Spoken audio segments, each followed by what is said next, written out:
Ladies and gentlemen, wrestling is fake.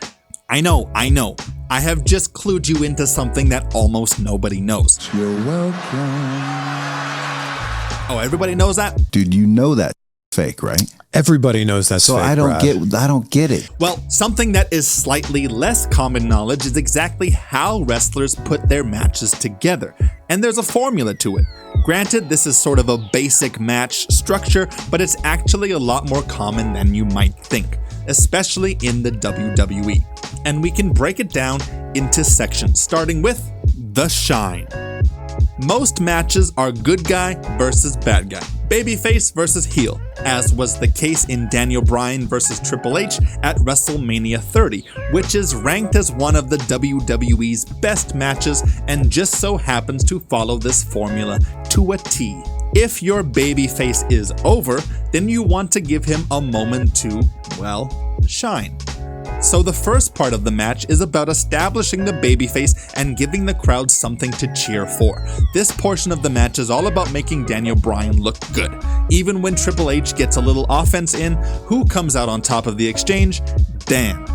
This is where you'll see the babyface constantly get the better of their opponent, even if it's just simple things like coming out on top in a chain wrestling sequence, or even just a simple handshake. Triple H arrogantly extends his hand for a handshake, Daniel Bryan roundhouse kicks it away, which is a hilarious way to decline a handshake, and then moments later does the same thing, which of course the heel sells like a gunshot, and the babyface gets a cheer. This goes on for a few minutes until the cutoff. This is the part of the match where the heel takes control, usually with a devastating maneuver that leaves the babyface in a crumbled mess. Like this one. Look at Daniel Bryan go! Oh, now this is just textbook ring psychology because Daniel Bryan even has his shoulder and arm all taped up. Why? Because it makes him even more of an underdog, and gives Triple H a target to make us wince at the sight of seeing this injured shoulder get picked apart by the game. So after the babyface has his shine, he is then knocked down a peg, which gives the babyface something to fight back from. They do this in movies all the time as well. There's always a point in the film where the main character loses it all. In fact, it is called the all is lost moment. With the hero facing a major setback, they now have the odds stacked against them, making their eventual triumph even more satisfying, but not without taking a few more setbacks along the way, which leads us to the next portion of the match, the heat. The heat is kind of the exact opposite of the shine. It's where the heel, you guessed it, gets some heat. He gets to beat up the good guy for a while, act like a dick, and get the crowd to boo him. This is an important part of the match because if and when the babyface defeats him, it's all the more satisfying for the audience. But you do have to give the crowd some hope, which is why they often give the babyface a few hope spots. Again, opposite of the shine, the babyface will start to gain some momentum, and after a sequence of moves, the heel will usually end up on top in the end. The babyface fires up, he gets a few moves in, starts mounting a comeback, we'll get to that in a second, but then is cut off again by the big bad guy. Eventually, the babyface will start to hulk up, which leads us to the comeback. So far, the babyface has had a moment to shine, was dealt a devastating blow, tried to fight his way back, but the big bad guy got the better of him every single time until all of a sudden, the babyface sees an opening. Now it's time to make his comeback. Every good guy wrestler has a comeback spot. It's kind of like their signature move. We even see this in WWE video games where you pick your character's comeback spot.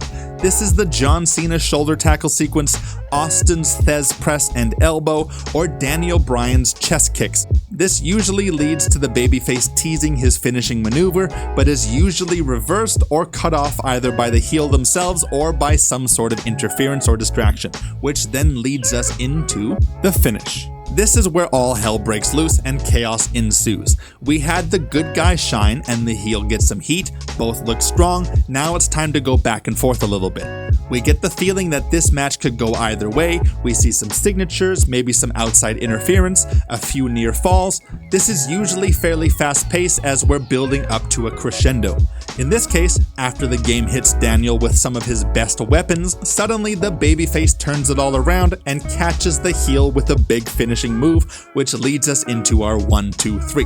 Or if the heel is going over, there will usually be some sort of underhanded move that screws the babyface over so that it doesn't feel like our hero lost, he just got cheated. And that is how a basic match is put together in the world of professional wrestling. Of course, this isn't how every single match plays out, but generally speaking, you'll see a pattern emerge in most WWE matches. Having a structure like this helps wrestlers call the match on the fly. Knowing what part of the story you're trying to tell makes it a whole lot easier to call a spot as you go. For instance, if you're the bad guy getting some heat on the babyface, you might put them in a hold, call a hope spot, and the good guy can fight up and get a couple of moves in before the heel eventually takes control again. Now the wrestlers can feel out whether the crowd is losing interest or if what they're doing is working. You can even see this structure played out in a tag match as well. Good guys shine, they get cut off, one wrestler is usually beat up on for a while during the heat, they make a hot tag, the fresh babyface makes a comeback leading to a big false finish, and they go back and forth a few times before we get the final 3 count. And that is how wrestlers put together a match in the WWE. Let me know what you think. Did you know that this was how matches are structured, or do you disagree with any of this video? Let me know in the comments. Please like and subscribe for more lore, and we'll see you next time.